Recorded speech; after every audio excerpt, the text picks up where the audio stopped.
మహాకవి కాళిదాసు ఓంకార పంజరశుకీం ఉపనిషదుద్యానకేలి కలకంఠీం ఆగమ విపిన మయూరీం ఆర్యాం అంతర్విభావయే గౌరీం అని ప్రారంభం చేశారు.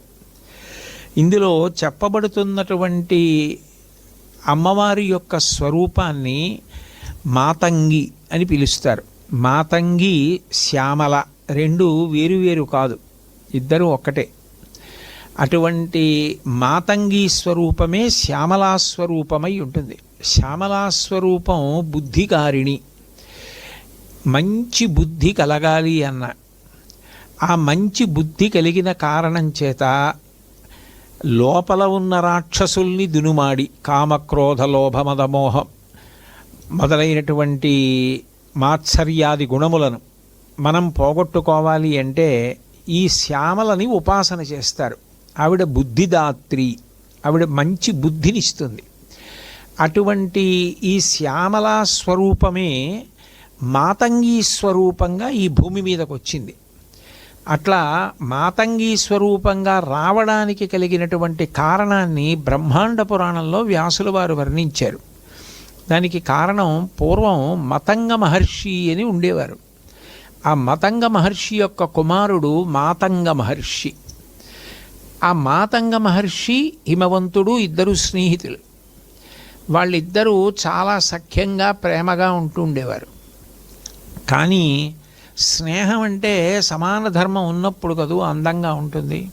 ఏదో ఇద్దరూ కలిసి చదువుకోవడము, కలిసి ఉద్యోగం చేయడము, ఒకలా ప్రస్థానం చేయడము ఏదో ఉండాలి ఆ స్నేహానికి. అంతేగాని ఒకళ్ళది విశేష విభూతి అనుకోండి, ఒకళ్ళది బాగా తక్కువ విభూతి అనుకోండి, ఏమవుతుందంటే ఈయన మా స్నేహితుడండి అని చెప్పినా ఆయనకి ఏదో కొంచెం ఇబ్బందికరంగా అనిపిస్తూ ఉంటుంది. ఈయన అంటారు కానీ పాపం నేను ఆయన స్నేహితుడిని అని బయట చెప్పడం కొంచెం ఇబ్బందిగా ఉంటుందేమో.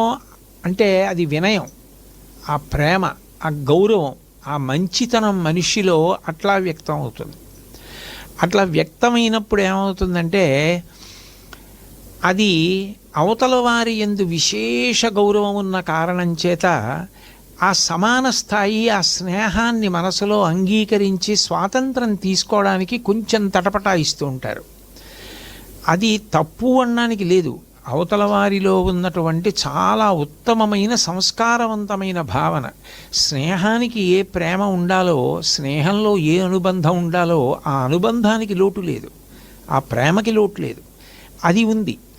కానీ ఆయన స్థాయికి ఆయన అలా అనడం ఆయన మంచితనమే తప్ప నేను ఆయనకి స్నేహితుడిని అని నేను ఎలా చెప్తాను? ఆయన అంటారు అతను మా స్నేహితుడండి అంటారు. కానీ ఈ రెండో ఆయన కూడా ఏం చెప్పాలి? అవునండి అతను నా స్నేహితుడు అనాలి.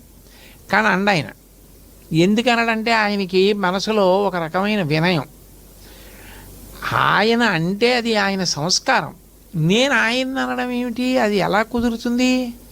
ఆయన దృష్టిలో నేను స్నేహితుణ్ణి, నా దృష్టిలో ఆయన ఒక ఉత్కృష్టమైన వ్యక్తి. ఎందుకు అంటే దానికి ఏదో కారణం. ఆయన ఈ కారణం చేత చాలా గొప్పవారు. అట్లా మాతంగ మహర్షికి హిమవంతుని యందు ఒక విశేషమైన గౌరవ భావన ఉండేది. ఎందుకు ఆ గౌరవ భావన అంటే ఈ హిమవంతుడు అసాధారణమైనటువంటి వ్యక్తి. సాక్షాత్ జగజ్జనని అయిన పార్వతీదేవి ఈయనకి కుమార్తెగా వచ్చింది. ఈయన రోజు ఆ పార్వతీదేవి యొక్క గడ్డం పట్టుకుని బతిమాలుతాడు. లోకాలకన్నిటికీ అన్నం పెట్టే అన్నపూర్ణ అయినటువంటి ఆ అమ్మవారికి గోరుముద్దలు తినిపిస్తాడు. అటువంటి పార్వతీదేవికి తండ్రి ఆయన. నాకు అంతటి అదృష్టం లేదు, అమ్మవారు నాకు కుమార్తెగా రాలేదు, కానీ ఆయన నన్ను స్నేహితుడు అంటాడు. ఎట్లా పొసగుతుంది? అమ్మవారికి తండ్రి ఆయన, ఆయన నేను స్నేహితులమా? ఇది ఆయనకి కించిత్ మనసులో బాధగా ఉండేది. కానీ ఎప్పటికైనా నేను కూడా ఆయనలా అంతే ప్రేమతో, అంతే సంతోషంతో అవును ఆయన నేను స్నేహితులం అని చెప్పాలంటే ఆయనకి ఏ విభూతి ఉందో అది నేను కూడా పొందాలి. అది తప్పు కాదు సుమండి, అది చాలా మంచి భావన. అంటే ఆయన పొందినటువంటి ఐశ్వర్యం ఏదుందో అది నేను కూడా పొందుతాం. అసూయతో కాదు, అది తపస్సు చేత, భగవదనుగ్రహం చేత నేను కూడా పొంది ఆయనతో స్నేహితుడు అని అనిపించుకోవాలి. సమాజం అంతా కూడా అవును వాళ్ళిద్దరూ ఎంత మంచి స్నేహితులు, ఆయనని చూసి ఈయన పొందాడు అని అనుకోవాలి. మిగిలిన విషయాలు ఇద్దరికీ సమానం. కానీ ఆయనకున్న ఐశ్వర్యం అమ్మవారికి తండ్రి గారు కాబట్టి నేను కూడా అమ్మవారికి తండ్రి గారిని అవ్వాలనుకున్నాడు. అనుకుని ఆయన శ్యామలాదేవిని ఉపాసన చేశాడు.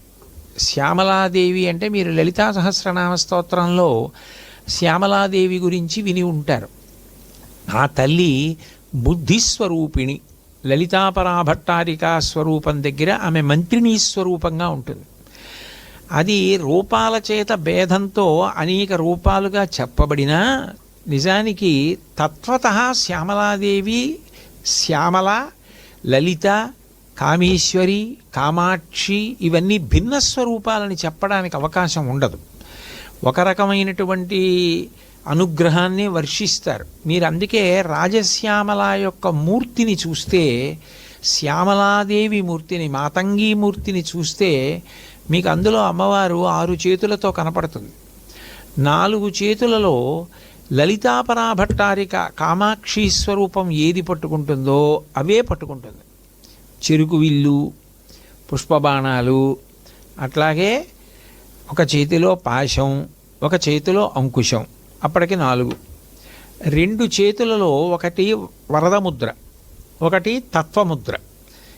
ఈ 2 చేతులు కూడా వీణ మీద ఆంచపడి ఉండి 2 చేతుల మీద చిలుకలు కూర్చుని ఉంటాయి. అది విశేషం. 2 చేతుల మీద చిలుకలు ఉంటాయి. ఎక్కడెక్కడ శ్యామలా స్వరూపం ఉన్నా అక్కడక్కడ చిలుక ఉంటుంది. ఆవిడ సైన్యం అంతా కూడా మృదంగాలు, వీణలు పట్టుకుని చిలుకలు భుజాల మీద వాలి వెడుతూ ఉంటారు. అంటే ఆ ప్రసన్నత్వం, అసలు మంచి బుద్ధి కలగాలంటే ఏమిటి ఉండాలి? ఆ బుద్ధి అల్లకల్లోలం అయిపోయి అది ఆటుపోట్లకు గురైపోయి అశాంతికి గురైపోకుండా ఉండాలి. అది ముందు ప్రశాంతంగా ఉన్నాడనుకోండి ఆయన, అప్పుడు ఆయన బుద్ధి బాగా పనిచేస్తుంది. ఆయనకి మీరు అశాంతి కల్పించారనుకోండి, అప్పుడు ఆయన బుద్ధి ప్రశాంతంగా పని చేయడానికి అవకాశం ఎక్కడుంటుంది? ఉండదు. చిలుకలు దగ్గరున్నాయి అన్న మాటకు అర్థం ఏమిటంటే, ఆ చిలుకల యొక్క శబ్దాలు వింటూ ఆమె పరమ ప్రశాంతమైన స్థితిలో ఉంటుంది. ఆ వీణావాదనం వింటూ, వీణానాదంలో రమించిపోతూ, తాను వీణ వాయిస్తూ, వీణ, మృదంగం, వేణువు లాంటి సంగీత పరికరాల యొక్క శబ్దాలను ఆస్వాదిస్తూ ఆ తల్లి ఎంతో సంతోషంగా ఉంటుంది. చిత్రం ఏమిటంటే, బ్రహ్మాండ పురాణంలో ఆవిడ యుద్ధానికి బయలుదేరినప్పుడు కూడా అట్లాగే బయలుదేరింది. ఎందుకనంటే అసలు కీలకమైన నిర్ణయాలు చేయవలసింది ఎప్పుడు? అటువంటి సమయంలోనే చేయాలి.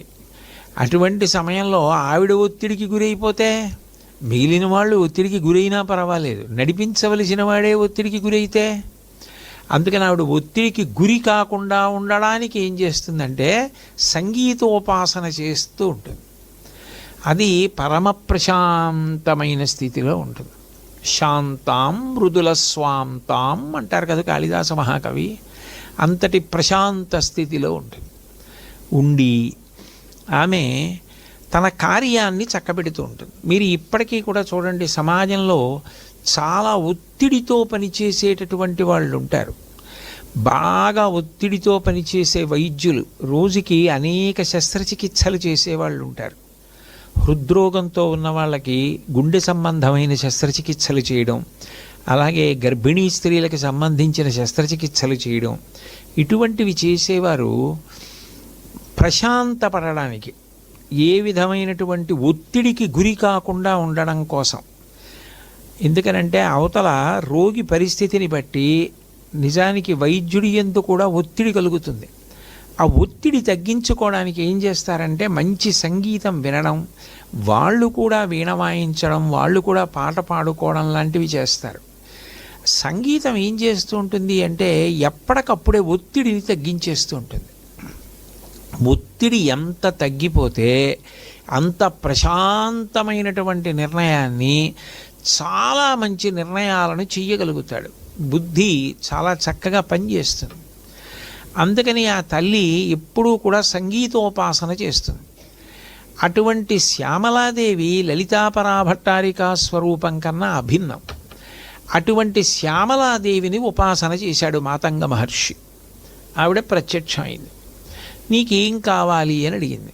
అడిగితే హిమవంతుడికి పార్వతీదేవి కుమార్తెగా వచ్చింది, నువ్వు నాకు కుమార్తెగా రావాలి అని అడిగాడు. ఆవిడ ఆయన మంచితనాన్ని, మనసులో హిమవంతుడి పట్ల ఉన్న సుహృద్భావాన్ని, హిమవంతుడు పొందిన ఐశ్వర్యాన్ని తాను కూడా పొందాలనేటటువంటి సద్బుద్ధిని గమనించి చాలా ప్రహృష్టమైంది ఆవిడ. నేను తప్పకుండా నీ కడుపున కుమార్తెగా వస్తానని ఆ మతంగ మహర్షికి కుమార్తెగా వచ్చింది. ఆ వచ్చిన కారణం చేత ఆవిడికి మాతంగి అని ఒక పేరు వచ్చింది. ఆమెయే శ్యామల. అటువంటి శ్యామలా స్వరూపం లఘుశ్యామల, శుకశ్యామల, శారికాశ్యామల, వీణాశ్యామల, రాజశ్యామల, వేణుశ్యామల అని 6 విధాలుగా ఉంటుంది. 6 విధాలైన రూపాలతో అదే శ్యామల ప్రకాశిస్తూ ఉంటుంది. అయితే ఇందులో లఘుశ్యామల మాతంగి. లఘుశ్యామల అన్న మాటలోనే మీకు అర్థం తెలుస్తోంది కదా. పెద్దమ్మగారు చిన్నమ్మగారు అంటుంటారు కదా తల్లిని కూతుర్ని. అట్లా పెద్దమ్మగారు శ్యామల, లఘుశ్యామల చిన్నమ్మగారు మాతంగి. ఆ శ్యామల తత్వం ఏ విధంగా ప్రశాంతతను పొంది సక్రమమైన నిర్ణయాలు చెయ్యగలుగుతోందో, అప్పుడు ఆవిడ ఎటువంటి సంగీత పరికరాలతో ఉపాసన చేస్తోందో, సేద తీరుతోందో వాటితో కలిపి ఆ పేర్లు చెప్తారు. శుకశ్యామల, శారికాశ్యామల, వీణాశ్యామల, రాజశ్యామల.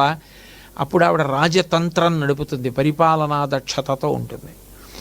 వేణుశ్యామల. ఇవి 6 అమ్మవారి యొక్క స్వరూపాలు. ఈ శ్యామలాదేవి విషయంలో ఒక అద్భుతం ఉంది. ఆవిడ భండాసురుణ్ణి సంహరించడానికి లలితాదేవి బయలుదేరినప్పుడు బుద్ధిస్వరూపిణిగా, మంత్రిణీ స్వరూపంగా బయలుదేరింది శ్యామల.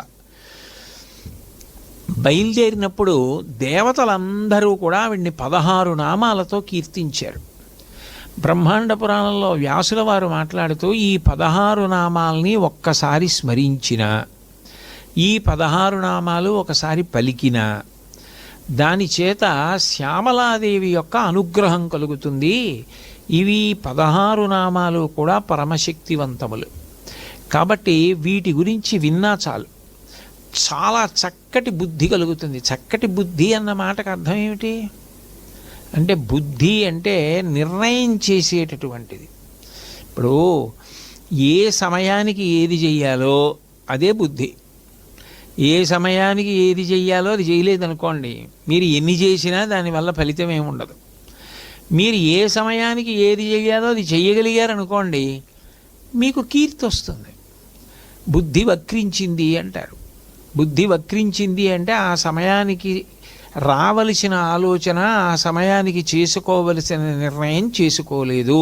ఇక మీరు వెనక్కి తీయలేరుగా. మీరు వెనక్కి తీయడం ఎలా సాధ్యమవుతుంది? కాలాన్ని వెనక్కి తిప్పలేరు. ఇక మీరు వెనక్కి తిప్పలేరు కాబట్టి అది మీరు చేసి పేరు తెచ్చుకోవలసింది, చెయ్యక అపకీర్తి తెచ్చుకుంటారంతే. కాబట్టి బుద్ధి అనేటటువంటిది సక్రమంగా పనిచేసి తీరవలసిందే. బుద్ధి సక్రమంగా పనిచేయడమే మనిషి విజయానికి సోపానము. అటువంటి బుద్ధికి అధిష్టాత్రి ఎవరు అంటే శ్యామలాదేవి. ఆవిడ ఎంత బాగా పనిచేస్తే, ఎంత గొప్పగా అనుగ్రహాన్ని వర్షిస్తే అంత గొప్పగా మనిషి వృద్ధిలోకి వస్తాడు, అంత మంచి కీర్తి ప్రతిష్టలను సముపార్జిస్తాడు. అది అట్లా సముపార్జించుకోవడానికి శ్యామలాదేవి యొక్క అనుగ్రహం మనిషిగా పుట్టినటువంటి ఎవరికైనా చాలా చాలా అవసరం. అందుకే కాళిదాస మహాకవి శ్యామలా దండకము చేశారు, నవరత్నమాల స్తోత్రం కూడా చేశారు. ఈ రెండూ కూడా బుద్ధి సంబంధమైనటువంటి విశేషాలు. ఇందులో బ్రహ్మాండ పురాణంలో వ్యాసుడైతే ఈ 16 నామాలు ఎవరైనా పలికితే వారికి శ్యామలాదేవి యొక్క అనుగ్రహం కలుగుతుంది. ఎందుకనంటే, ఎందుకు అలా తగ్గించుకుంటూ వస్తారు అంటే, అన్ని స్థాయిలలో ఉన్న వారిని వారి వారి భక్తి వలన అమ్మవారు అనుగ్రహించాలి అని అనుకుంటుంది. భక్తి ఉంది, ఒకళ్ళు శ్యామలాదండకం చదవలేరు, ఒకళ్ళు నవరత్నమాల స్తోత్రం అంతా చదవలేరు, కానీ వాళ్ళకి ఆర్తి ఉంది, అమ్మవారి యందు భక్తి ఉంది. ఆ భక్తి చేత బుద్ధి బాగా ప్రకాశించి మంచి నిర్ణయాలు చేసుకుని మంచి కీర్తివంతులు కావాలని కోరికుంది, సాధన చెయ్యాలని కోరికుంది. వస్తున్న వైక్లభ్యాలు తప్పించుకోవాలంటే ఈ 16 నామాలు రోజు చెప్పమన్నారు. ఈ నామాలు చెప్పు చాలు, అమ్మవారు నీ బుద్ధిని మరింత వైభవోపేతంగా ఇంకా బాగా పనిచేసేటట్టుగా చేసి కీర్తి రావడానికి కారకురాలవుతుంది అన్నారు.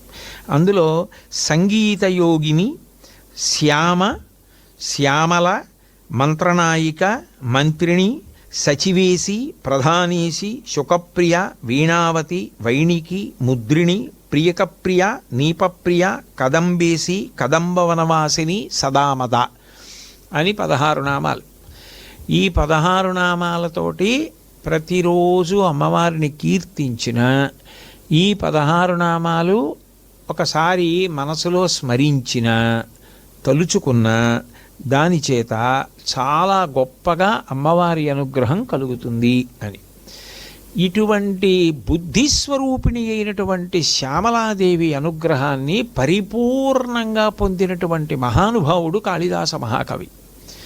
ఎందుకనంటే ఆయన జీవితం గురించి, ఆయన జీవితంలో సాధించిన విజయాల గురించి లోకంలో అనేక కథలు ప్రచారంలో ఉన్నాయి. అన్నీ బహుమధురంగానే ఉంటాయి. మనం ఇది యథార్థంగా జరిగిందా అని కానీ, ఇది జరగలేదా అని కానీ తర్కించడం అనవసరపు విషయం. కాళిదాస మహాకవి పరదేవతానుగ్రహ సంపన్నుడైన కారణం చేత అంత గొప్పగా బుద్ధివైభవంతో ప్రకాశించి వీటిని సాధించుకోగలిగాడు. మనం కూడా అట్లా అమ్మవారి అనుగ్రహానికి పాత్రులమై మంచి బుద్ధితో ప్రవర్తించగలిగిన లక్షణాన్ని పొందాలి అనుకోవడం ఉత్తమమైనటువంటి విధానం. కాళిదాసు జన్మతః విద్యావంతుడు కాకపోయినా, మూర్ఖుడైన ఆయన తదనంతర కాలమునందు అమ్మవారి యొక్క ఉపాసన చేసిన కారణం చేత ఈ పరదేవతానుగ్రహం కారణంగానే చాలా గొప్ప విద్వాంసుడయ్యారు. ఎంత గొప్ప విద్వాంసుతే అంత తెల్లగా ఉంది. మహారాజా అని సంబోధించి చెప్పినట్టే ఆ శ్లోకం. అస్థివత్ ఎముక ఎలా ఉంటుందో అలా, బకవత్ కొంగ ఎలా ఉంటుందో అంత తెల్లగా, చల్లవత్ అంటే మజ్జిగ, మజ్జిగ ఎంత తెల్లగా ఉంటుందో అంత తెల్లగా, తెల్ల కుక్కవత్ అంటే తెల్ల కుక్క ఎలా ఉంటుందో అంత తెల్లగా, రాజతే భోజతే కీర్తి, ఓ మహారాజా భోజరాజా నీ యొక్క కీర్తి అంత గొప్పగా ఉంది. పునఃసన్యాసి దంతవత్, ఇంతేకాదు సన్యాసి దంతాలు ఎలా ఉంటాయో అలా. సన్యాసి దంతాలు ఎలా ఉంటాయన్నం ఎందుకు అంటే ఈయనకి అంతవరకే అర్థమైందని గుర్తు, అంతేగాని నిజంగా ఏదో సన్యాసుల్ని విమర్శించడం కోసం కాదు. సన్యాసి అంటే ఆయన దృష్టిలో ఏమిటంటే ఏ పని ఉండదు కదా, గృహస్థుల ఏవో పనులు చేసుకోక్కర్లేదు, చాలాసేపు పళ్ళు తోముకుంటాడు ఆయన, అందుకని ఆయన పళ్ళు తెల్లగా ఉంటాయి. అందుకని పునఃసన్యాసిదంతవత్ అని అంటే అంత తక్కువ తెలుసున్నవాడు అని ఏకసంధాగ్రహ అనుకోవాలని అలా ప్రయోగించాడు తప్ప ఏదో సన్యాసులను అవమానించాలని ఈ శ్లోకం యొక్క ఉద్దేశం అని విపరీతార్థాలు కల్పించమని కాదు. కాబట్టి ఈ మాటలు చెప్పాడు. చెప్తే ఏకసంతాగ్రాహికి చాలా సంతోషం కలిగింది. ఈయన్ని రేపు తప్పకుండా తీసుకెళ్ళాలి మనం రాజుగారి దగ్గరికి. వెళ్ళినప్పుడు రాజుగారి కీర్తిని పొగుడుతూ ఈ శ్లోకం చెప్పమంటే రాజుకి సహజంగా చాలా ఆగ్రహం కలుగుతుంది. ఎముకతోటి, తెల్ల కుక్కతోటి, మజ్జిగతోటి, కొంగతోటి, సన్యాసి దంతాలతోటి రాజుగారి కీర్తిని పోలిస్తే రాజుకి అవమానంగా ఉండదా? అందుకని రాజు ఆగ్రహించి తప్పకుండా ఇతన్ని బయటికి పంపించేస్తాడు. ఓహో, రాజ్యంలో ఇటువంటి పండితులు ఉన్నారా, నా దగ్గర ఉన్న పండితులే గొప్ప పండితులు అని సంతోషిస్తాడు. కాబట్టి నేను ఇతన్ని తీసుకెడతాననుకున్నాడు. ఈ మాట్లాడేటప్పుడు కాళిదాస మహాకవి గమనించాడు, ఈ ఏకసంతాగ్రాహికి చిన్న నత్తి ఉంది, అది ఇప్పటిదాకా బయట పడలేదు. కానీ కాళిదాసు అమ్మవారి యొక్క అనుగ్రహానికి పాత్రుడు. అందున శ్యామలాదేవి బుద్ధిస్వరూపిణి కదూ. అందుకని ఈయనకి చిన్న నెత్తి ఉంది, అందుకని టకారం దకారం అంత బాగా పలకవు. అందుకని అక్కడికి వెళ్ళి రాజుగారి దగ్గర మాట్లాడుతున్నప్పుడు ఆ అక్షరాలు ఎక్కువ తిరిగే శ్లోకం కానీ నేను చెప్తే ఈయన ఇక మళ్ళీ చెప్పలేడు. అందుకని ముందు రాజదర్శనానికి తీసుకెళ్ళిపోతానన్నాడు కదా, అందుకని రాజదర్శనానికి వెళ్ళిపోయాడు. వెళ్ళిపోతే డకారం జకారం టకారం దకారం డకారం రకారం ఒత్తులు ఇలాంటివి ఉన్నాయనుకోండి, పలకదు సరిగ్గా. అందుకని ఆయనకి శ్లోకం ఆగిపోతుంది. మళ్ళీ తప్పులు చెప్తే ఏం బాగుంటుంది, అది నేను చెప్పలేదు కదండి మీరు తప్పు చెప్తున్నారంటాడు కాళిదాసు. అందుకని చెప్పలేడు. ఆయన చెప్పకపోతే ద్విసంతాగ్రాహి చెప్పలేడు, ఆయన చెప్పకపోతే త్రిసంతాగ్రాహి చెప్పలేడు, చెప్పకపోతే ధారానగరంలో భోజరాజు గారి దగ్గర ప్రవేశం లభించినట్టే. అందుకని కాళిదాసు శ్యామలాదేవి అనుగ్రహం అంటే అలా ఉంటుంది.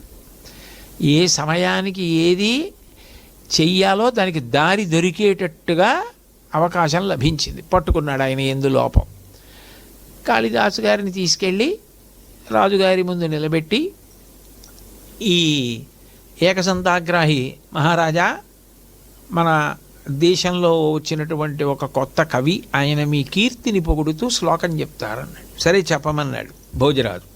వెంటనే కాళిదాసు షడ్జామజ్జకరాజ్యవీజ్యవసుధాజ్జలాంశ్చమజ్జాకిరి జిజ్జేట్కిక్కిధరి ఖణఖణ ఖజ్జూర విజ్జడ్భ్రమ లుడ్భ్రం లుడ్భ్రమ లుడ్భ్ర లుడ్భ్ర యుపదాడ్ర షడ్గస్తథా పాదౌటే టిపటేటిటేటిటు రసత్ప్రఖ్యాతి సత్యాదయ అన్నాడు.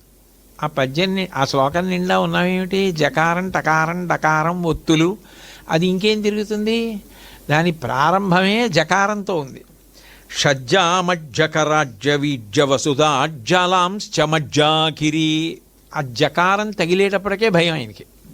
ఇన్ని మార్లు తిరగడంలో ఆయనకి కంగారు వచ్చింది. ఇదేమిటి ఇలా ఉంది ఈ శ్లోకం, మనకి ఇంటి దగ్గర చెప్పింది ఏమిటి, ఇక్కడ చెప్తున్నది ఏమిటి అని. అది చాలదన్నట్టు జిజ్జేట్కిక్కిధరే ఖణఖణ ఖజ్జూర విజ్జడ్భ్రమ అన్నాడు. ఇప్పుడు టకారం డకారం ఎక్కువ పడిపోయి, ఆ తర్వాత దాని దగ్గరికి వెళ్ళేటప్పటికీ డకార ప్రయోగం చేశాడు.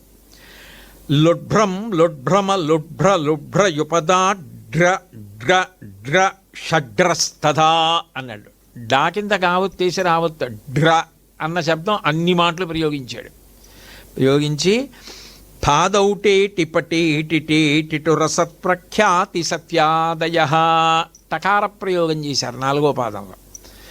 మొదటి పాదం వినేటప్పటికే షడ్జామజ్జకరాజ్యవీజ్యవసుధాజ్జలాంశ్చమజ్జాకిరి అనేటప్పటికే గుండె కటుక్కుమంది ఆయనకి. ఇక మిగిలిన పాదాలు వినేటప్పటికీ ఏమీ చెప్పలేకపోయాడు, ఊరుకున్నాడు. ఆయన ఊరుకుంటే రెండో ఆయన ఊరుకుంటే మూడో ఆయన. వెంటనే కాళిదాస మహాకవి చెప్పినటువంటి శ్లోకాలకి భోజరాజు గారు ఎంత ఆనందపడిపోయాడంటే 4 దిక్కులు తిరిగాడు సింహాసనం మీద. అంటే వెంటనే ఒక్కొక్క శ్లోకానికి ఒక్కొక్క దిక్కు రాజ్యాన్ని నీకు ధారబోహేస్తున్నాను. కాళిదాసు నేనెక్కడ రాజ్యం వెళ్తాను మహాప్రభో, మీరే వేయాలండి అన్నాడు. తర్వాత కాళిదాస మహాకవి ఆస్థానంలోకి ప్రవేశించారు. ఆయనది సాక్షాత్ అమ్మవారి స్వరూపం, అంటే అమ్మవారి అనుగ్రహం ఆయన యందు అంత పరిపుష్టంగా ఉండేది. అందుకని ఆ అమ్మవారి యొక్క అనుగ్రహ ప్రభావం చేత ఆయన ఎప్పుడు ఎక్కడ ఏం జరుగుతోందో, దేని మీద ఎటువంటి నిర్ణయం చెయ్యాలో తన బుద్ధి వైభవం చేత అంత బాగా చేసేవారు. అంత గొప్ప గొప్ప శ్లోకాలు రచన చేశారు ఆయన. ఒకప్పుడు కాళిదాస మహాకవి భోజరాజు గారి దగ్గర ఇంత కీర్తి ప్రతిష్టలు సంపాదించి విశేషమైన ప్రఖ్యాతి గణించి ఉండడం చూసినటువంటి మిగిలిన పండితులు అసూయ పెంచుకున్నారు. ఎట్లాగైనా భోజరాజు గారి దగ్గర కాళిదాసు గారికి అప్రతిష్ట తేవాలి. అప్రతిష్ట తెచ్చి భోజరాజుని కాళిదాసుని ఒకరి నుంచి ఒకరిని దూరం చేసేస్తే తప్ప మనం ఈ కాళిదాసుని గెలవడం సాధ్యం కాదు. అందుకని ముందు భోజరాజు గారి దగ్గర కాళిదాసుకి అప్రతిష్ట రావాలంటే ఏం చెయ్యాలని ఆలోచించారు. ఆలోచించి కాళిదాసు చేపలు తింటున్నాడని, ఏదో మిగిలినవి అనేక వ్యసనాలు ఆయనకి ఏర్పడ్డాయని భోజరాజు గారి దగ్గర చెప్పారు. భోజరాజు గారు అన్నాడు, మీరన్నీ చెప్పారు బాగానే ఉంది, కానీ నేను శిక్షించాలంటే సాక్ష్యం ఉండాలి కదా. ఆయన చేపలు కూడా తినేస్తున్నాడు ఈ మధ్య అంటున్నారు కదా మీరు, మిగిలినవంటే పట్టుకోవడం చాలా కష్టం కావచ్చేమో. చేపలు తినేవాడు ఎప్పుడో అప్పుడు చేపలు పట్టుకెడతాడు కదా, దుకాణం దగ్గర నుంచి తీసుకెళ్ళాలి కదా, ఇంట్లో వండుకోవాలి కదా, వాసన వస్తుంది కదా. కాబట్టి కాళిదాస మహాకవి చేపలు పట్టుకెళ్తున్నప్పుడు, వండుకుంటున్నప్పుడు నాకు వచ్చి చెప్పండి, నేను ఆయనని దోషభూయిష్టంగా ఉన్నప్పుడు పట్టుకుని శిక్షిస్తానన్నాడు. కానీ కాళిదాసు చేపలు కొనేది ఇప్పుడు, వీళ్ళు పట్టుకునేది ఇప్పుడు, రాజుకి చెప్పేది ఇప్పుడు. కానీ ఈ విషయం కాళిదాస మహాకవికి తెలిసింది. తెలిసి అసూయ అన్నది అత్యంత ప్రమాదకరమైంది. ఈ పండితులకు ఉన్న అసూయ పోగొట్టాలి, తాను ఏ జగజ్జనని యొక్క అనుగ్రహ విశేషం చేత ప్రకాశిస్తున్నాడో వాళ్ళకి తెలియాలనుకున్నారు. కావాలని చేపలు అమ్మే దుకాణాలున్న ప్రదేశానికి వెళ్ళి బాగా పెద్ద పెద్ద తోకలున్నటువంటి చేపలు కొనుక్కున్నాడు ఆయన. కొనుక్కుని వాటిని ఆ చంకలో పెట్టుకుని బయలుదేరి వెడుతున్నాడు. ఎక్కడ రాజవీధిలో వెడుతుంటే ఈ పండితులు చూశారు. అయ్య బాబోయ్, ఇంకా మనం ఎప్పుడో వెతుకుదాం అనుకున్న నిజంగా చేపలు కొన్నాడు. కొని చేపలు పైగా అవి ఇంకా కొద్దిగా ప్రాణంతో ఉన్నాయి, తోకలు ఊపుతున్నాయి, అవి నీళ్లు గారుతున్నాయి, అందులోంచి దుర్గంధం వస్తోంది. చంకలో పెట్టుకుని ఎడుతున్నాడని మళ్ళీ మనం ఏమైనా చెప్తే చాలా బుద్ధిశాలి తప్పుకుంటాడని గబగబా కాళిదాసు గారి దగ్గరికి వెళ్ళి, మీరు ఎలా ఉన్నారో అలాగే రాజుగారు రమ్మన్నారు, అందుకని ఇవన్నీ ఏవో ఇంట్లో పెట్టడాలు అవి కుదరదు, మీరు ఉత్తర క్షణం రాజుగారి దర్శనానికి వచ్చేయాలని ఆ చేపలతోటే ఆయన్ని తీసుకుపోయారు అంతఃపురానికి. ఆయన అంత ధైర్యంగానూ వెళ్ళిపోయాడు. భోజరాజు గారు వచ్చాడు, లోపలికి వెళ్ళి చెప్పారు, అయ్యా సాక్ష్యంతో దొరికాడు, తొందరగా రండి, మళ్ళీ ఎటో జారిపోయాడంటే ఇబ్బంది అని. భోజరాజు గారు వచ్చారు. వచ్చి ఆయన చూశారు, కాళిదాసు చంకలో చేపలు ఉన్నాయని చూసి కక్షేకిం అన్నారు ఆయన. ఏమి కాళిదాస మహాకవి, నీ చంకలో ఏమున్నాయి అన్నారు. అంటే కాళిదాసు అన్నాడు, పుస్తకం అన్నాడు. పుస్తకం ఉంది అన్నాడు. ఓహో పుస్తకం ఉందా, కిముదకం అన్నాడు భోజరాజు. ఏమిటి అందులోంచి నీళ్లు గారుతున్నాయి ఏమిటి మరి పుస్తకం అయితే అన్నాడు. అంటే కావ్యార్థ సారోదకం, అది చాలా గొప్ప కావ్యం, దాని యొక్క సారం కారుతోంది, అవి నీళ్లు మీకు నీళ్ళలా కనపడుతోంది, అది సారం అన్నాడు. అంటే భోజరాజు సంతోషించి గంధం కిం, మరి ఆ వాసన ఏమిటి అన్నాడు. అంటే కాళిదాసు అన్నాడు, ఘన రామరావణ మహాసంగ్రామ రంగోద్భవ, రామరావణుల యొక్క యుద్ధం జరిగిన సన్నివేశం వల్ల పైకి రేగిన ధూళిలోంచి వస్తున్న వాసనదన్నాడు. అంటే ఆయన అన్నాడు, పుచ్చంకిం, మరి పుస్తకం అంటున్నావు కదా, తోకుంది ఏమిటి దానికి అన్నాడు. అంటే ఈయన అన్నాడు, ఘన తాళపత్ర లిఖితం, అది చాలా పెద్ద తాళపత్ర గ్రంథం లేండి, అందుకని తోకలా కనపడుతోంది మీకు అన్నాడు. అంటే భోజరాజుకి అర్థమైంది, ఓహో ఒక పట్టాన తేలడు అని ఇలా వాదించి ఎంతసేపు ప్రయోజనం, ఏదడిగినా దానికి తగినట్టు చెప్పేస్తున్నాడని ఆయన చివరికి అన్నాడు, కిం పుస్తకం హే కవే, ఆ పుస్తకం ఏమిటో కవి అన్నాడు. అంటే కాళిదాసు అన్నాడు, రాజన్ భూసురదైవత ఇష్టపఠితం రామాయణం పుస్తకం, భూసురులు బ్రాహ్మణులు దేవతలు కూడా ఏ గ్రంథాన్ని చదువుతారో అటువంటి గొప్ప రామాయణ గ్రంథం ఇది అన్నాడు. అబ్బో అట్లాగా అక్కడ పెట్టు అన్నాడు. ఆయన చంకలోంచి చేపలు తీసి అక్కడ పెట్టాడు, అది రామాయణ గ్రంథం అయిపోయింది. అప్పుడు ఈయన మీద అసూయతో చాడీలు చెప్పిన పండితులందరికీ అర్థమైంది, ఈయన నోటి వెంట ఏదొస్తుందో అది నిజం అవుతుంది. ఎందుకనంటే ఈయన యొక్క ఉపాసన శక్తి అటువంటిది, ఈయనకి పరదేవత యొక్క అనుగ్రహ సంపత్తి అటువంటిది. అందుకని ఈయన నోటితో ఏదైనా అన్నాడో అదే జరుగుతుంది. అందుకని మనం ఈయనతో పరిహాసమాడడానికి, ఈయనతో చులకన చేసి అప్రతిష్ట తేవడానికి ప్రయత్నం చేయడం మంచి పద్ధతి కాదు. ఈయన పట్ల గౌరవంతో మర్యాదతో భక్తితో ఉండవలసిన అవసరం ఉంది అని తెలుసుకున్నారు. నేను మీకు కాళిదాస మహాకవి యొక్క బుద్ధి వైభవానికి సంబంధించిన 2 ఉదాహరణలు మాత్రమే సభలో చెప్పి నవరత్నమాలా స్తోత్రం గురించి ప్రధానంగా మాట్లాడడం నా ఉద్దేశ్యం. అందుకని కాళిదాస మహాకవికి శ్యామలాదేవి యొక్క అనుగ్రహం ఎంత పరిపుష్టంగా ఉండేది, ఎంత బుద్ధి వైభవంతో ఆయన ప్రకాశించారని ఎన్ని చోట్ల ఎన్ని రకాల విశేషాలో గ్రంథాల్లో చెప్పబడ్డాయి. నేను ఏవో 2 విశేషాలు మాత్రమే మీకు అందించాను. కాబట్టి ఆయన చేసినటువంటి ఈ నవరత్నమాలా స్తోత్ర ప్రారంభంలోనే ఆయన ఓంకార పంజర శుకీం అని ప్రారంభం చేశారు. ఓంకారం అనేటటువంటి పంజరంలో ఉండే చిలుక. మొట్టమొదటి ఈ శ్లోకాన్ని మీరు పరిశీలిస్తే ఈ శ్లోకం అంతా పక్షులకు సంబంధించిన విశేషంతో ఉంటుంది. ఓంకారమన్న పంజరంలో ఉన్న చిలుక. ఉపనిషదుద్యానకేలి కలకంఠీం. ఉపనిషత్ ఉద్యానవనంలో ఆమె కోయిల. ఆగమ విపిన మయూరీం. ఆగమములు అనబడే అరణ్యంలో ఆమె నెమలి. మొట్టమొదట ప్రారంభం చిలుక, తరువాత కోకిల, తర్వాత నెమలి. ఆర్యాం అంతర్విభావయే గౌరీం. పూజనీయురాలా, నిన్ను నేను లోపల భావన చేయుచున్నాను అని ప్రారంభం చేశారు. అంటే ఆవిడ లోపల కదిలితే, లోపల ఆవిడ గురించి ఆలోచన చేస్తే ఎంత శక్తిని ఆమె కటాక్షిస్తుందో తెలుస్తుంది. ఆమె గురించి లోపల ఆలోచించుట అన్న మాటకు అర్థం ఏమిటి? మనంతా మనకి స్ఫురించడం, ఆవిడ గురించి వినడం, ఆవిడ గురించి చదవడం కూడా లోపల ఆమె గురించి చింతన చేయుటే. అప్పుడు ఆమె అనుగ్రహానికి అది కారణమవుతుంది. అందుకని ఎంత అద్భుతమైనటువంటి శ్లోకాలతో ప్రారంభం చేశారంటే ఓంకార పంజర శుకీం. ఆ తల్లి నిర్జగామ ఘనశ్యామ శ్యామలా మంత్రనాయిక అని బ్రహ్మాండ పురాణంలో ఆవిడ బయలుదేరినప్పుడు చెప్పబడినటువంటి మాట. ఆమె నల్లగా ఉంటుంది అని. కొంతమంది అన్నారు కాదు, ఆమె ఆకుపచ్చగా ఉంటుంది అన్నారు. మరి కొంతమంది అన్నారు కాదు, ఆవిడ తెల్లగా ఉంటుంది అన్నారు. ఇంకొంతమంది అన్నారు కాదు, ఆవిడ ఎర్రగా ఉంటుంది అన్నారు. దాన్ని బట్టి మీకు ఏం అర్థమయ్యి ఉండాలి?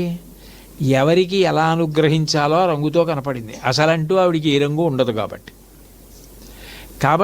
అటువంటి తల్లి ఓంకార పంజర శుకీం. ఇది నవరత్నమాలా స్తోత్రం కదూ. ఒక్కటి మీరు బాగా జ్ఞాపకం పెట్టుకోవాలి.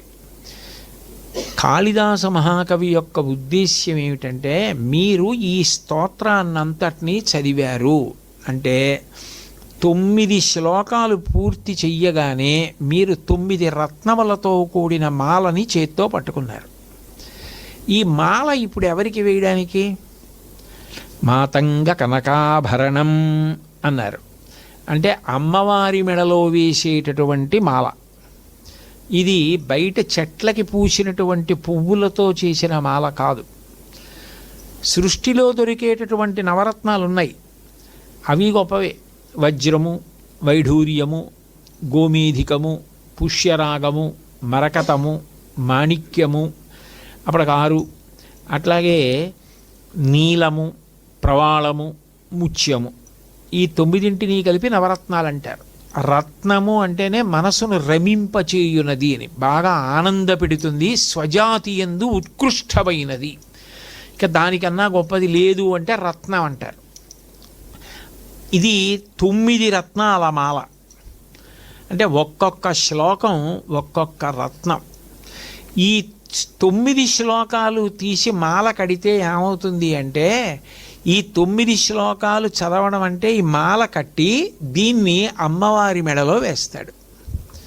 అంటే ఈ 9 శ్లోకాల మాల ఎవడు అమ్మవారి మెడలో వేశాడో వాడేమవుతాడు అంటే వాగీశ్వర సాక్షాత్. ఆయన వాక్కులు అంత శక్తివంతమవుతాయి.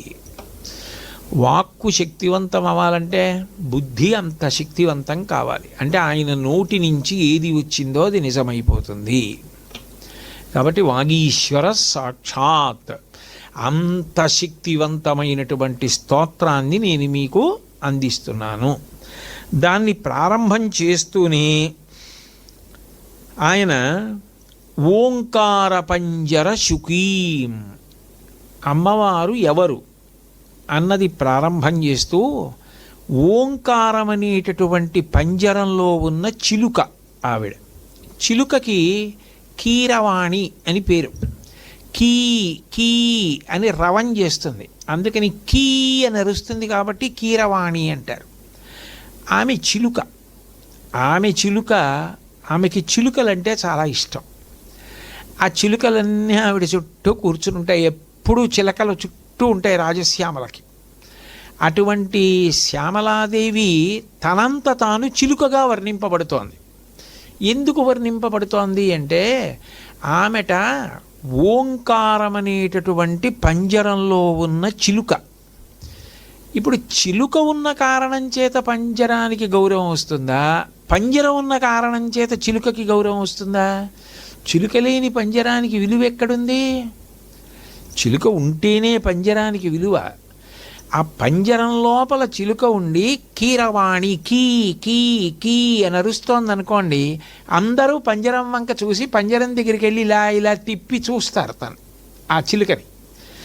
అంతేగాని అందులో చిలక లేదు, చిలక అరుపు లేదు. అదేంటండి చిలక లేదా, పంజరం ఖాళీగా ఉంది అంటారు. అప్పుడు పంజరం అందం ఉండదు, చిలుక ఉన్న పంజరమే అందం. అసలు నిజానికి ఆ పంజరం లోపల చిలక ఉంది, ఆ చిలక అమ్మవారు. ఏమిటి ఆ పంజరం అంటే ఓంకారం అనేటటువంటి పంజరం. ఏమిటి అసలు ఓంకారానికి ఏమిటి గొప్పతనం అంటే సూత సంహిత అని ఒక సంహిత ఉంది. అది శంకరాచార్యులు వారు కూడా దాన్ని బాగా చదివే దక్షిణామూర్తి స్తోత్రాన్ని రచన చేశారు అంటారు. ఆ సూత సంహిత అంత గొప్ప సంహిత. ఆ సూత సంహితలో ఈ ప్రణవం ఓంకారానికి సంబంధించిన వైభవాన్ని వర్ణించారు.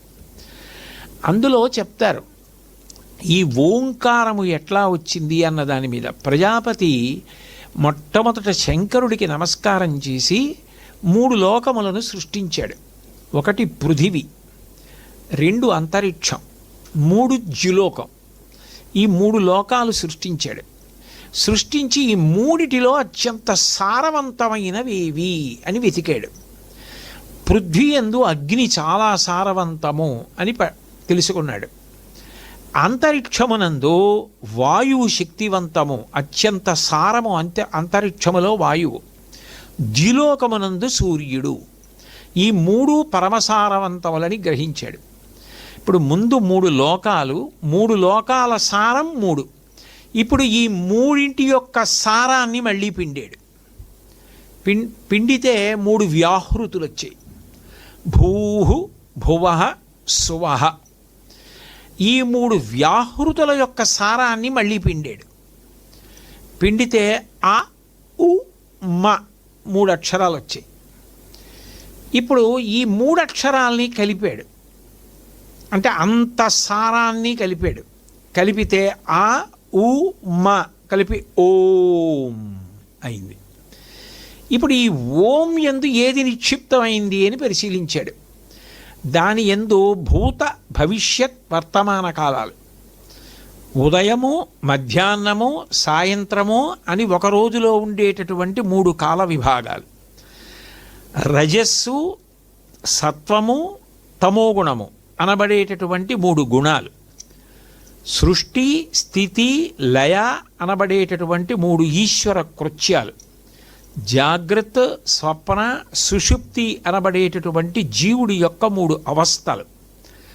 ఉదాత్త అనుదాత్త స్వరితములు అనబడేటటువంటి స్వరములతో పలకబడి ఈ 3 అక్షరాలు ఓం అని తయారైంది. అప్పుడు ఆయన గమనించాడు, సమస్త అక్షర రాశి ఇందులో ఉంది. అన్ని అక్షరాలు ఈ ఓంలో ఉన్నాయి. ఎందుకనంటే ఇది సమస్త జగత్తు యొక్క సారము.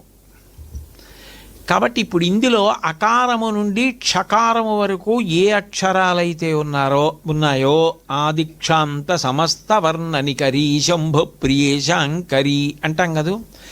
అటువంటి అకారము నుండి క్షకారము వరకు ఉన్న అక్షరములన్నీ ఈ అకారముకారమకారములతో కూడుకున్న ప్రణవమైన ఓంకారమునందు ప్రవేశించి ఉన్నాయి.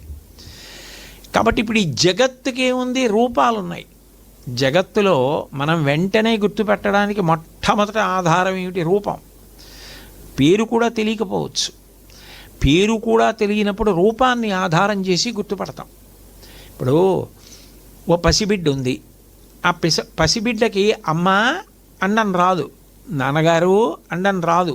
కానీ కొంచెం కాస్త ప్రాయం వస్తుంటే ఈమె అమ్మ, ఈమె నాకు పాలిచ్చి పోషిస్తుంది, ఈమె నాకు గొప్ప రక్షకురాలు, రూపం అమ్మని చూడగానే సాద తీరి ఏడు పాపేస్తుంది, అమ్మని చూడగానే సంతోషపడిపోతుంది. అంటే రూపం ముందు ప్రధానం. ఆ రూపానికి ఒక పేరుంది, అది నామం. ఆ తర్వాత ఈమెని అమ్మ అంటుంది. ఈమె నాన్నగారు, ఈయన నాన్నగారు, ఈమె అత్త, ఈయన మామయ్య గారు, ఇది కుండ, ఇది పాము, ఇది తేలు, ఇది చాప, ఇది గోడ. రూపానికి నామం చెప్తుంది. నామము రూపము ఈ రెండు జగత్. నామరూపములు లేకుండా అయిపోతే బ్రహ్మము, బ్రహ్మమే నామరూపములుగా కనపడితే మాయ. ఇప్పుడు మాయాస్వరూపిణి అయి తిప్పుతున్నది కూడా ఆమెయే. అక్షర రూపమై సమస్తమైనటువంటి జగత్తుగా ప్రకాశిస్తున్నది కూడా నామరూపాలుగా, పేర్లుగా ఆమెయే. కాబట్టి పరమాదేవి అని పిలిచింది వేదం. వేదము చేత పిలువబడిన పేరు ఏమిటి అంటే, ఈ ఓంకారమునందు నిక్షిప్తమైనటువంటి శబ్దశక్తి ఏది ఉన్నదో, శబ్ద బ్రహ్మమయీ చరాచరమయీ జ్యోతిర్మయీ వాంగ్మయీ అంటారు మీనాక్షి స్తవంలో శంకరాచార్యులు వారు. శబ్దాలుగా ఉండి ఈ నామరూపాత్మకమైనటువంటి జగత్తంతా, మూడు లోకాల యొక్క సారభూతమైన విషయము ఏది ఉన్నదో అదే ఓంకారమైనది. అటువంటి ఓంకారం పరమ పవిత్రమైతే ఆ ఓంకారము లోపల అక్షరాలుగా విస్తరణ శక్తి ఆమెయే. అంటే మీరు పట్టుకున్నారో లేదో, ఇప్పుడు నేను ఉపన్యాసం మొదలుపెట్టి దాదాపుగా అప్పుడే ఒక గంట సేపు మాట్లాడాను. నేను గంట సేపు మాట్లాడినా నేను మాట్లాడినటువంటి మాటలన్నీ కూడా అక్షరాల యొక్క సముదాయమే. నా భావాన్ని వ్యక్తీకరించడానికి ఎప్పుడెప్పుడు ఏ పదాలు కలిపి వాక్యాన్ని నిర్మాణం చేస్తే నా భావం మీకు చెప్పగలుగుతానో అట్లా నేను ముందు పదములను కలిపి వాక్యాన్ని నిర్మించాను. నేను ఒక పదాన్ని ముందు పలకాలి అంటే, వాక్యాన్ని నిర్మించాలి అంటే నాలోంచి అక్షరములు ముందు బయటికి రావాలి. అక్షరములు రాలేదనుకోండి, నేను ఎట్లా ముందు ఒక పదాన్ని ఏర్పాటు చేసుకుంటాను? చిలుక, పంజరం, అమ్మ, నాన్న ఇవి మాట్లాడాలి అంటే ఆ పదాన్ని పలకాలి అంటే అక్షరం పలకాలి. ఇప్పుడు నేను ఈ అక్షరాలతోటే ఎన్ని రోజుల ప్రసంగం చేసినా ఉంటుంది. ఈ అక్షరాలే మారుతుంటాయి, అటు ఇటు మారుతుంటే పదాలు అవుతుంటాయి, పదాలు వాక్యాలు అవుతాయి, వాక్యాలని బట్టి భావం విస్తరించి వెడుతూ ఉంటుంది. ఎంత విస్తరించి వెడుతోందో అంత అజ్ఞాన దాహకత్వం జరిగి అంత జ్ఞానం కలుగుతోంది. ఇది మాకు తెలియదు అన్న మాట పోయింది, ఇది మాకు తెలిసినది అని అనిపిస్తోంది. ఎంత చదువుకుంటూ ఉంటే అంత తెలుస్తోంది. చదువుకోవాలంటే ఏమిటి ఆధారం? ఆ అక్షరాలే. వ్రాయాలంటే ఆ అక్షరాలే. చెప్పాలంటే ఆ అక్షరాలే. అంటే ఆమె అనుగ్రహము ఉన్నది, ఆ అక్షరములను పలకడం సాధ్యమవుతుంది, ఆ పదములు పలకడం సాధ్యమవుతుంది. వాంగ్మయ రూపంలో విస్తరించి తెలియుట అన్న మాట ఏర్పడాలి అంటే ఆమె అనుగ్రహమే ఉండాలి. ఆ తెలియుట అది ఎప్పుడు ఏది చెయ్యాలో తెలియుట దగ్గర మొదలుపెట్టి, నాకు ఇదిగో ఈ విషయం అర్థమైంది తెలిసిందన్న దగ్గర మొదలుపెట్టి, చిట్ట చివరికి ఏది తెలియాలో అది తెలిసిందన్న తర్వాత ఇంకోటి తెలియవలసిన అవసరం లేని స్థితి ఏర్పడి తెలియబడినది తానైపోయి నిలబడిపోతాడు. అంటే ఆత్మ తెలియబడింది అంటే అనుభవంలోకి వచ్చేసింది. ఆత్మ అనుభవంలోకి వస్తే అది తానైపోయాడు. ఇది బల్ల అని నాకు తెలిస్తే నేను బల్ల అయిపోను, ఇది పుస్తకము అని తెలిస్తే నేను పుస్తకం అయిపోను. ఆత్మ తెలిసినది అంటే అనుభవంలోకి వచ్చినది, అనుభవంలోకి వచ్చినది ఇక తాను రాడు. ఇక అది తెలిసిన తర్వాత ఇంకొకటి తెలుసుకోవడానికి ఏం లేదు. ఏది తెలుసుకోవాలో అది తెలిసేసుకున్నాడు. ఏది తెలుసుకోవాలో అది తెలుసుకున్నాడు అంటే మాయ తొలగిపోయింది. ఆ మాయ తొలగించడం ఆవిడే, ఏది తెలియాలో అది తెలిసేటట్టు చెయ్యడము ఆవిడే, ఏదైనా తెలిసేటట్టు చేయడము ఆవిడే, ఎంతమందికన్నా ఈయనకి ఎక్కువ తెలుసన్న సభాపూజ్యత కల్పించడము ఆవిడే. ఆయన చాలా గొప్ప నిర్ణయాలు చేసి అమలు చేస్తాడన్న బుద్ధి వైభవాన్ని కల్పించగలిగినది ఆమెయే, కీర్తికి ఆమెయే, పాండిత్యానికి ఆమెయే, అనుష్ఠానానికి ఆమెయే, కవిత్వానికి ఆమెయే, తెలుసుకోవడానికి ఆమెయే. అప్పుడు ఆమె కానిది ఏముంది? ఇంకా ఏం లేదు. నిజానికి ఏ చిలక పలుకుతోందంటే, నేను మొదలుపెట్టి మాట్లాడుతున్న ఈ గంట సేపటి నుంచి నిజానికి లోపల నుంచి కీ కీ కీ అని అరుస్తున్న చిలక ఆవిడే. ఆవిడ అరుపులు నా మాటలు. ఆవిడ లోపల పలకలేదనుకోండి అసలు ఈ మాటలు ఉండవు. ఆవిడ అనుగ్రహం లేదనుకోండి పలకరు. అందుకని ఓంకార పంజర శుకీం, అమ్మా ఓంకారం అన్న పంజరంలో నువ్వు చిలుకగా ఉన్నావు. అంటే సహస్రపరమాదేవి అంటుంది కదా వేదం. సహస్రపరమాదేవి అంటే అనంతమైనటువంటి మాటలు, అనంతమైన వాక్యాలు, అనంతమైన వాంగ్మయం, అనంతమైన శ్లోకాలు, పద్యాలు, ఇవన్నీ ఇన్ని పుస్తకాలు, ఇన్ని గ్రంథాలు, ఇన్ని వ్యాఖ్యానాలు అన్నీ కలిపి ఆ అక్షరాలే. ఈ అక్షరాలన్నిటి శక్తి ఓంకారం. ఆ ఓంకారమునందు శబ్దము ఆమె. ఇప్పుడు ఆవిడ కానిదేది? అమ్మా నేను ఇవాళ ఈ స్తోత్రం చేస్తున్నానంటే, దీని మీద పలుకుతున్నానంటే నిజానికి నేను కాదమ్మా, లోపల ఈ పంజరం లోపల ఉన్న చిలుక పలుకుతోంది. ఆ చిలుక ఎవరో కాదు, ఆవిడే.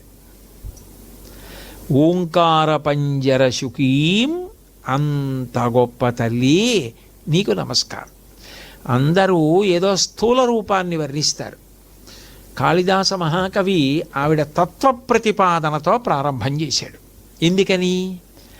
అసలు నిరక్షర కుక్షి అయిన కాళిదాస మహాకవి చేత అన్ని నాటకాలు, అన్ని కావ్యాలు రచింపచేసి, అబ్బా ఏమి కాళిదాస మహాకవి అన్న కీర్తి తీసుకొచ్చి ఎంత కాలమైపోయినా ఇక కాళిదాసు లాంటి కవి లేడు. దానికి ఒక ఉదాహరణ చెప్తారు. సంస్కృతంలో గొప్ప గొప్ప కవుల పేర్లు చెప్పండి అంటే, ఇలా అని కాళిదాసు అన్నారు. ఈ వేలికి అనామిక అని పేరు. అనామిక అంటే పేరు లేనిది. అదేమిటంటే మరి దీనికి పేరు ఎందుకు లేదు అంటే, కాళిదాసు అన్నాక రెండో వారు ఎవరు అన్నారట. అంటే ఇంక రెండో వాళ్ళు ఎవరు? కాళిదాసు అన్నాక ఇంక రెండో వాడి పేరు ఎవరిది గుర్తు రాలేదు. కాళిదాసు పేరు చెప్పాక సమానమైన వాళ్ళ పేరు ఏం చెప్తాం అని అలాగే ఉండిపోయారట. ఇక రెండో వేలు ముడిచి చెప్పడానికి ఎవరూ కనపడలేదు కాబట్టి ఇంక పేరు ఎవరిది తట్టలేదు కాబట్టి ఈ వేలు పేరుతో చెప్పడానికి కుదరలేదు కాబట్టి దీనికి అనామిక అని పేరు వచ్చింది. అది కాళిదాసు గొప్పతనం అన్నారు. అంటే లేరని కాదు, నిజానికి భాసుడు వాళ్ళు ఉన్నారు. కానీ కాళిదాసు గొప్పతనం చెప్పడానికి అలా చెప్తారు. అంటే అంత కీర్తి ప్రతిష్టలు రావాలంటే, అటువంటి రచన చెయ్యాలంటే, అటువంటి శ్లోకాలు వ్రాయాలంటే, అవి అట్లా నిలబడిపోయింది ఆ వాంగ్మయంలో అంటే అమ్మవారు ఎంత అనుగ్రహాన్ని వర్షించి ఉంటుంది కాళిదాసు మీద. అమ్మా నువ్వు నాలో అలా వర్షించి ప్రవహింప చేయకపోతే నేను ఇట్లా చెప్పగలనా? అంత పేరు ప్రఖ్యాతులు వస్తాయా? నిజానికమ్మా పేరు ప్రఖ్యాతులు నావిగా కనపడుతున్నాయి. ఇన్ని పేరు ప్రఖ్యాతులకి, ఇంత కీర్తికి కారణమైనది ఏదైందో దానికి ఆలంబనం ఏది? అక్షరం. ఆ అక్షరం ఎవరు? నువ్వే. అకారం నుంచి క్షకారం వరకు. అందుకని పరమాదేవి. అటువంటి పరమాదేవి ఓంకారమన్న పంజరమునందు శుకీ, చిలుక. అందుకని ఉపదేశం పొంది దాన్ని మంత్రంగా చేయమంటారు ప్రణవాన్ని. సన్యాసులు చేసేటటువంటిది ప్రణవం. కాబట్టి ఓంకార పంజర శుకీం ఉపనిషదుద్యానకేలి కలకంఠీం. ఇందాక చిలుక చెప్పారు, ఇప్పుడు కలకంఠీం అంటున్నారు. కలకంఠీం అంటే అవ్యక్తమధురధ్వని కలిగినది అని అర్థం. చిలుకది వ్యక్తమధురధ్వని, తెలిసిపోతుంది ఆ ధ్వని, ఆ శబ్దం. అందుకని కీరవాణి పక్కన పేరు, కీ అని అరుస్తుంది అని కూడా పేరుంది. కానీ కోకిల దగ్గరికి వచ్చేటప్పటికీ కలకంఠీం అన్నారు. కలకంఠీం అంటే అవ్యక్తమధురము, అది ఇంత అని చెప్పడం సాధ్యం కాదు. ఎక్కడుంది ఈ కోయిల అంటే ఉపనిషత్తులు అనబడేటటువంటి ఉద్యానవనమునందు ఆమె కోయిల. ఉపనిషత్తుల యొక్క గొప్పతనం ఏమిటి? దాని పేరే ఉపనిషద్. ఉపనిషద్ అంటే చూడండి, ఉపనయనము అంటారు కదా. ఉపనయనము అంటే అంటే సమీపము, గురువుగారి దగ్గరికి తీసుకుని వెళ్ళుట అని. ఉపనిషద్ అంటే గురువుగారి సమీపంలో కూర్చుని ఏ జ్ఞానకాండ తెలుసుకుంటే ఆత్మ అవగతమవడానికి అవకాశం ఉంటుందో అటువంటి వాటిని వేదములకు చివర ఉన్నటువంటి ఉపనిషత్తులు అంటారు. అవి వేదములకు చివర ఉంటాయి, అందుకని వాటిని వేదాంతము, వేదము యొక్క చివరి భాగంలో ఉంటాయి కాబట్టి ఉపనిషత్తులు. ఒక్కొక్క వేదానికి కొన్ని కొన్ని ఉపనిషత్తులు, ప్రధానంగా దశోపనిషత్తులని 10 ఉపనిషత్తులు. ఈ 10 ఉపనిషత్తుల్లో ఒక ఉపనిషత్తు ఆమె నాయిక. కేనోపనిషత్తు అని ఒక ఉపనిషత్తు ఉంది. ఆ కేనోపనిషత్తులో కేన అని ప్రారంభమవుతుంది కాబట్టి ఆ ఉపనిషత్తుకి కేనోపనిషత్తు అని పేరు. ఆ కేనోపనిషత్తులో అయితే దేవతలందరూ రాక్షసుల్ని జయించి మేమే జయించామన్న సంతోషంతో ఒక చోట సమావేశమై కూర్చుని ఉన్నారు. యక్షిణీ స్వరూపంగా ఆవిడే శ్రీకాళహస్తి జ్ఞానప్రసూనాంబ, అక్కడున్న కొండ మీదే జరిగింది ఇది అంటారు చంద్రశేఖరేంద్ర సరస్వతి మహాస్వామి వారు. దేవేంద్రాదులు కూర్చునుండగా ఒక యక్షిణీ స్వరూపంతో ప్రకాశించింది ఆవిడ. ప్రకాశిస్తే ఆవిడెవరో కనుక్కురా నువ్వు వెళ్ళని చెప్పి ఇంద్రుడు అగ్నిని పంపించాడు. అగ్నిహోత్రుడు వచ్చాడు. ఎవరు నువ్వు అని అడిగింది ఆవిడ. నేను అగ్నిహోత్రుడిని అన్నాడు. ఏం చేస్తావని. ఏదైనా కాల్చేస్తానన్నాడు. ఏదో గడ్డి పరకని కాల్చలేకపోయాడు. సిగ్గుబడి వెనక్కి వెళ్ళిపోయాడు. వాయుదేవుడిని పంపాడు ఇంద్రుడు. ఎవరు నువ్వు అని అడిగింది. నేను వాయువుని అన్నాడు. ఏం చేస్తావు అని అడిగింది. దేన్నైనా ఎగరగొట్టేస్తానన్నాడు. ఏదో గడ్డి పరకను ఎగరగొట్టు అన్నాడు. ఎగరగొట్టలేకపోయాడు. వెళ్ళి ఇంద్రుడికి చెప్పాడు. అప్పుడు ఇంద్రుడు వచ్చాడు, తెలుసుకున్నాడు. ఓ మా ఎందరి యందు శక్తిగా ఉండి నిజానికి మేము గెలవడానికి కారణమైన తల్లి పరబ్రహ్మస్వరూపిణి, అందుకని ఉమ అన్న పేరుతో స్తోత్రం చేశాడు. ఉమ ఓంకార పంజర శుకీం ఉపనిషదుద్యానకేళి కళకంఠీం. ఎందుకని ఆ ఉ మ ఇవి సృష్టి స్థితి లయ. సృష్టి బ్రహ్మగారు, స్థితి విష్ణువు, లయ పరమేశ్వరుడు. ఇందులో స్థితి అంటే రక్షణ. రక్షణ ఉ చేత ప్రతిపాదింపబడుతుంది. ఆ ఉ మ ఓం, అందులో ఉన్నవే ఉ మ ఆ ఉమ అమ్మవారు. ఓం ఉమగా మారుతోంది. మీరు పట్టుకున్నారనుకుంటున్నాను. అందులో ఆ ఉ మ ఉంటే ఓం. ఆ ఉ మ అక్షరాలు క్రమం మార్చండి. ఊ ముందుకు తీసుకురండి. ఊ పక్కకి మా పెట్టండి, తర్వాత ఆ పెట్టండి. ఉమ. ఆ ఉమాయే ఉమాలో ఉన్నాయి. ఈ ఉమాలో ఓంలో అయితే ఆ పక్కన ఊ స్థితి. అమ్మవారి దగ్గరికి ఉమ పేరు వచ్చేటప్పటికీ స్థితి ముందుకు వచ్చేసింది. ఎందుకని ఆవిడ రక్షణ శక్తి. ఆవిడ పేరెత్తితే కాపాడుతుంది, ఆవిడని తలుచుకుంటే కాపాడుతుంది. ఇంకా పురుషస్వరూపంగా భగవంతుడు ఉంటే మీరేదో ప్రార్థన చేయడమో, నేల మీద పడ్డమో, నమస్కారం చేయడమో ఏదో చెయ్యాలి. అయా నన్ను రక్షించండి అని అడగాలి. ఎందుకంటే రామాయణంలో సకృదేవ ప్రపన్నాయ తవాస్మీతి చయాచతే అభయం సర్వభూతేభ్యో దదామ్యేతద్ వ్రతం మమ అని. రామా నేను నీవాడను అని సర్వభూతములలో ఎవరన్నా నేను కాపాడతానన్నాడు. అదే పరబ్రహ్మం స్త్రీగా సీతమ్మగా ఉందనుకోండి, మీరు ఏమీ అనక్కర్లా. ప్రణిపాత ప్రసన్నాహి మైథిలీ జనకాత్మజ అలమేష పరిత్రాతం రాక్షస్వో మహతో భయాత్. ఆవిడ దగ్గరికి వెళ్ళి నేల మీద ఒక కర్ర పడిపోయినట్టు పడిపోతే చాలు, ఆవిడ కాపాడేస్తుంది. అందుకని ఆమె రక్షణ శక్తి. అంటే అమ్మవారి యందు ఆ దయ, ఆ ప్రసన్నత్వం మరీ తీవ్రంగా ఉంటుంది. అది ఎంత తీవ్రంగా ఉంటుంది అంటే ఆమె అనుగ్రహం కలగాలి కానీ మోక్షమే కరతలామలకం. కామాక్షి ఆవిడ ఏది ఇవ్వలేదు? కామకోటి హద్దు, దేన్నైనా ఇవ్వగలదు. కామకోటి కామాక్షి, ఆమెయే మాతంగి శ్యామల లలిత రాజరాజేశ్వరి. కాబట్టి ఓంకార పంజరసుఖీం ఉపనిషదుద్యానకేలి కళకంఠీం. ఉపనిషత్తులు ఏం చేస్తాయి? జ్ఞానమును కల్పిస్తాయి. ఆత్మ ఏది అన్న విషయం రూఢముగా అనుభవంలోకి వచ్చేటట్టుగా చేస్తాయి. ఇప్పుడు అక్కడ ఆవిడ చిలక కీ కీ కీ అని అరుస్తూ ఉంటుంది. ఆవిడ అలా కీ కీ కీ అని అరవకపోతే అసలు మీరు ముందు ఆవిడ గురించి తెలుసుకునే అవకాశం లేదు. అసలు ముందు రామాయణం, భారతం, భాగవతం, భక్తి, లలితా సహస్రం, శివానందలహరి, సౌందర్యలహరి, మూకపంచశతి, ముందు ఇవి మొదలెట్టారనుకోండి, బాగా భక్తి ఏర్పడుతుంది. ఆ భక్తి బాగా పెరిగిందనుకోండి, ఆవిడ ఏం చేస్తుంది?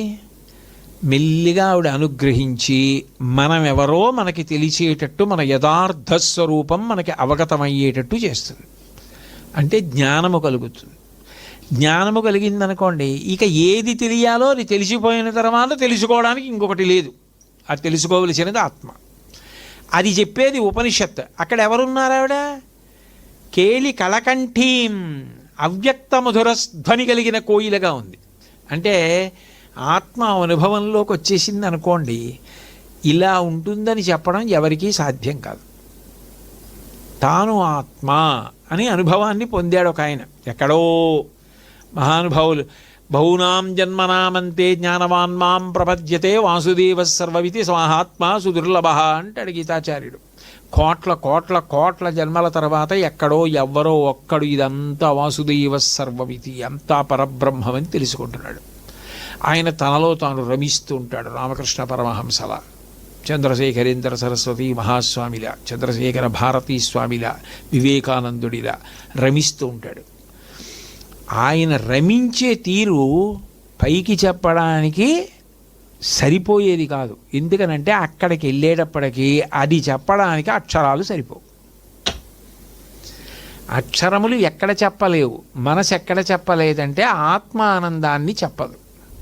యతో వాచో నివర్తంతే అప్రాప్య మనసా సహా అంటుంది వేదం.